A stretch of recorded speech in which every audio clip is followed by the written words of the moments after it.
Good morning, ladies and gentlemen. Today's video is on how to do rotations. Our I can statement is, I can use my success criteria to select the algebraic representation for rotations. When given an algebraic representation, can you determine which transformation has occurred? Okay, so to do so, we're going to look here at slide 3. Here it says this is a 90-degree clockwise rotation. This image shows a 90 degrees clockwise rotation. And so each quadrant is, by the way, each quadrant is 90 degrees, and a wise clock is always to the right. So the clockwise is the order of my mouse. Counterclockwise would be going to the left, the opposite direction. But we're going 90 degrees clockwise. Cool. We have our success criteria over here, and we need to fill out the information on the right. All right. So to do this, to fill out these questions, like how did the original image change? What type of transformation is this? And to talk about points, let's make sure we follow our success criteria. So it says draw a picture if you don't have one. We have a picture. Check. Okay. I'm going to go ahead and highlight that just to make the point. Draw an arrow from the original image to the transformation. Okay, I can do that. Arrow. So we went from here to there. Make it a little thicker. All right, cool. So we're done with step 2. The third one says, how did the original image change? Which really all the success criteria continues over here. So I'm just going to keep it over here.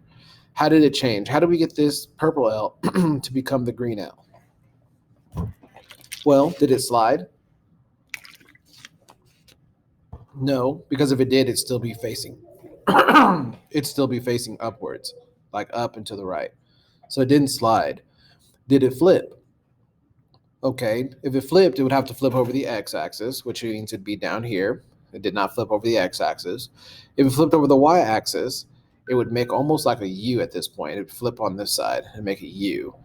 So it didn't flip. So we didn't slide, we didn't flip, we didn't change size, it didn't get bigger or smaller. So it had to rotate. So over here, I'm going to type rotation, right here where it says click to add text, which makes the whole thing a rotation. So now I would pick, according to our success criteria, because we just did how did it change, it rotated. Remember, all of this is to the right. I'm just going through the success criteria to show you that this does work. Okay, which transformation occurred? It rotated. Okay, we're good there. Now we picked 2 points on the original shape. In this case, we're going to do R and S. And then we're going to pick the corresponding points on the transform shape. So R prime and S prime. Okay, cool. And then write their ordered pairs.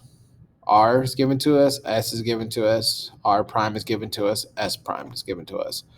Cool. So why are the numbers given to us and for us? Well, that's because with rotations, we really want you to focus on determining the algebraic rep. We don't want you to get lost in just placing points and figuring out, like, taking up all that time and did I go up this many spaces? What are the units? It's like, hey, we give you the points, but more importantly, what's happening? What's the process? How do we get from R to R prime? Again, how do we get from R to R prime or S to S prime? Well, if you look at these numbers closely, you'll notice -3, 5 became 5, 3.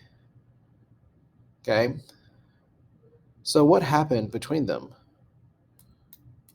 How would you describe that? Well, let's look at a little hint over here. Here's what you could say. The X and Y value switched. Is that true? Did 3 and 5 switch places?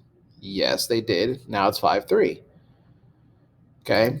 But right here, I would say X and Y switched spots or places. Okay? But this was a -3, and now it's a +3. Huh. So then how did I get from negative to a positive? The second suggestion says the x and y values switch and the y values are multiplied by -1. Okay, -3 is the x, y is the 5. So when they switch, did anything happen to that y? No. No, it just became a +5. I mean, it stayed a +5. Okay, did anything happen to the original x? We had -3. We had -3, but it became +3. So something happened to that. So how did I go from a negative to a positive? Well, I multiplied by -1. So it'd be this one right here. The x and y values switched, and the x value, which was -3, was multiplied by -1 to create +3. So really, you could just copy that bad boy and put it right there. Boom.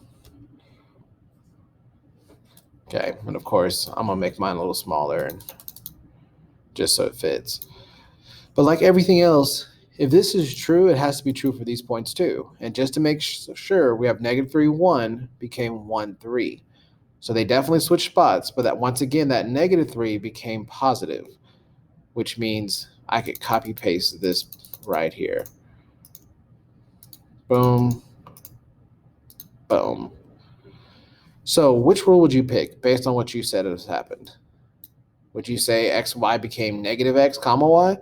Or that x and y switch places because now it's y, x, and then that original x became negative? Definitely that one. That is how you do today's assignment, ladies and gentlemen.